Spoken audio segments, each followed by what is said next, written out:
یہ جتنا عرب لوگ ہیں نا اللہ ان کو خوش رکھے، جو خالص عرب ہیں، ہماری طرح نقلی عرب نہیں، جو صحیح معنی میں خالص عرب لوگ ہیں اور انہی قبائل سے چلے آ رہے ہیں حضور پاک کے زمانے سے لے کر آج تک، تو ان کو تو مجھے ایک دن ملا ہے میرے دوست، میرے والد صاحب کے دوست تھے، بڑے عالم، مجھے کہہ رہے ہیں کہ آپ بڑے کمزور لگ رہے ہیں، کیا وجہ ہے؟ میں نے کہا بھی وجہ تو کوئی نہیں ہے، باقی انسان ہے، پریشانیاں ہوتی ہیں تو اس کا اثر پڑتا ہے۔ انہوں نے کہا آپ شادی کیوں نہیں کرتے دوسری؟ میں نے کہا حضرت دوسری شادی، انہوں نے کہا نہیں، جب آدمی بوڑھا ہوتا ہے نا جوان ہونے کا نسخہ یہ ہے کہ شادی کرے۔ انہوں نے کہا ہم لوگ جب زیادہ کمزور ہوتے ہیں فوراً ایک شادی کر لیتے ہیں، پھر اس کے بعد کمزوری ہوتی ہے اور شادی کر لیتے ہیں۔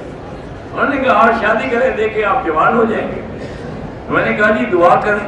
انہوں نے کہا دعا سے تو کام نہیں ہوتے، دعا کرنا پڑتا ہے۔ آپ نے شادی کرنی ہے اگر ہمارے قبائل سے تو کل چلو میں کر دیتا ہوں، اور اگر آپ نے پاکستان ہندوستان کو ڈھونڈنا ہے تم یا تو وہ جانے۔